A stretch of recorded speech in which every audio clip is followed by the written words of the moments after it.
تاسو داسې وطن دپاره ځان قربانوئ چې مثال یې په ځنګل کې د ښکار شوي مردارې دی چې ښکار خو یې زمرو کړی خو خوري کې تړان پاکستان وطنه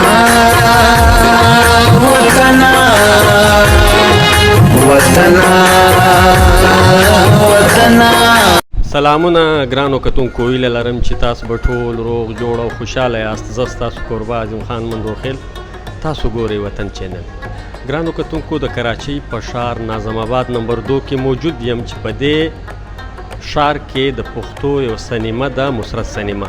په دې سینما کې د پښتو یو ایچ ډي فلم لګېدلی دی، بدماشي نه منم. دا فلم د سید تاکالی صاحب په ډایرکشن کې تیار شوی دی. په دې فلم کې ارباز خان مین کریکټر ادا کړی دی او له ارباز خان سره د ویلن کردار جهانگیر صاحب ادا کړی دی.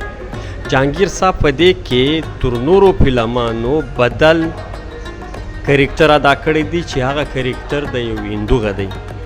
د هندو کریکټر یې لوبولی دی او کتونکو ډېر خوښ کړی دی. جهانگیر صاحب مینوال د کراچۍ په ښار کې بیخي زیاته دي. د کراچۍ په کوڅو کوڅو کې د جهانگیر صاحب مینوال پراته دي. نو په دې سینما کې د جهانگیر صاحب د ویلنتوب فلم لګېدلی دی. سینمې ته دننه ځو، له کتونکو پوښتنه کوو چې دا فلم څنګه فلم دی. راځئ چې سینمې ته دننه لاړ شو. السلام علیکم. وعلیکم السلام. څنګه چنده کړی؟ الحمدلله ډېر ښه یو، د خدای فضل دی. نوم دې څه دی؟ نوم یې زرولي. پښتو ایچ ډي فلم بدماشي نه منم څنګه فلم دی؟ د دې فلم په حواله څه وایې؟ دا فلم ډېر ښه فلم ده. دا ما کم سے کم 15 شپږ ورته ما کتلی ده. ډېر ښه فلم دی. ښه کہانی. شپږ واره د ولې وکتې؟ شپږ ورته ما کتلی، شپږم ورته زه ګورم. دا ډېر ښه فلم دی، ډېره ښه کہانی ده. نو د دې مطلب دا دی چې شپږ واره تا وکتې نو فلم کہانی بهترینه ده. ښه کہانی، زبردست کہانی. سید تاکالی صاحب د ښه کہانی جوړوي، ښه فلمونه جوړوي. کہانی یې پرچیش ده. کہانی د مطلب د مسلمان سړي تعریف کې شوی ده چې مطلب پاکستان ښه ملک ده، ښه سکیورټي ده، ښه حفاظت ده، ښه حساب کتاب ده. پاکستان دا نه غواړي چې ملک خراب شي. د جهانگیر کردار څه و پکې؟ جهانگیر ښه کردار ده، ښه رول ده پکې. څه یې کول پکې؟ جهانگیر کردار د هندو ده کې. د هندو دی. هندو ده کې. او د ارباز خان کردار څه شی و؟ ارباز خان کمانډو دی، د پاکستان حفاظت لپاره د کمانډو تعریف شوی ده. آخر کې جهانگیر مړ کو کې نه کو مړ؟ آخر کې جهانگیر مړ کی. اجل کې کم اجل کې سي هغه مسلمان است.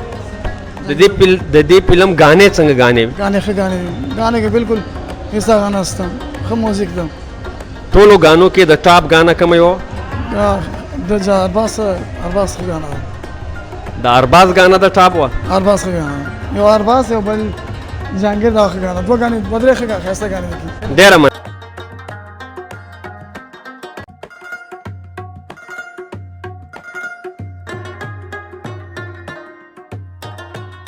السلام علیکم. وعلیکم السلام. څنګه چلی تاسو؟ خیر برابر یې؟ الحمدلله ډېر ښه یو. کله چې زه مسرت سینمې ته راسم ته به پکې حاضر یې، دا ولې؟ بس داسې ده چې دې ځای کې پاتې کېږو، خو نو خامخا چې فلم ولګي نو لازمي خبره ده. ټول پښتانه ورونه راځي نو موږ شوق لرو، خاص کر کې د جهانگیر لالا نو داسې بدماشي نه منم فلم لګېدلی و نو موږ یو ځل بیا وګورو. نو یو دوه درې پیرې خو مو ولیدو نو موږ یو ځل نن بیا وګورو. اتوار ورځ ده نو مسافر یو، لور چېرته لاړ شو، سینمې ته راشو نو فلم وګورو. په دې فلم کې ارباز خان او جهانگیر خان د خپل فن مظاهره کړې ده. ستا په دواړو کې کم یو خوښ؟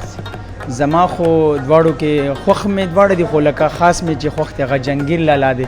جهانگیر پین یې غواړې؟ بالکل د جهانگیر لالا. موږ جهانگیر لالا چې فلم کې نه نو هغه زخم په شوق نه ګورم. نو د تیر فلم کې جهانگیر لالا هندو نو ما یقین وساته که ما فلم کتلی ښه. نو دا چې څنګه فلم ولیدو ډایرکټ ورپسې راغلو نو موږ یې وګورو. د اتوار ورځ ده. اچھا، ته د جهانگیر لالا پین یې. د جهانگیر لالا یو ډایلاګ د یو فلم غږ کې زمونږ کتونکو ته ووایه. نو ډیلکونه خو داسې ډېر دي، زه به تاسو ته کم ډیلکونه ووایم. خو زما خپل یو شاعري به ما یو دوه شعرونه به درته ووایم. یو ستا به فرمایش یو زه خپل طرف نه فرمایش پوره کړم. د بدن غوښې مې پرې کا پروا نشته، د بدن غوښې مې پرې کا پروا نشته، خو د عزت خیال مې ساته ملک د پښتو دی. ملک د پښتو دی. واقعي پښتانه یې ګوري، د پښتو په ملک یې ګوري. ډېر بهترینه شعر ده وویل. جهانگیر خان یو بل ډایلاګ که ستا په ذهن کې؟ نو ډیلکونه خو اوس دې ټیم ډېر دي نو زه به درته یو شعر ډلۍ کوم یو بله وایه وایه نو وای مونږ د وفا په تمه ژوند د ملنګۍ تیرو وای مونږ د وفا په تمه ژوند د ملنګۍ تیرو کمکل خلک پیغور د غریبۍ راکوي. ډېره مننه کور د ودان سره ډېره مننه. السلام علیکم. وعلیکم السلام.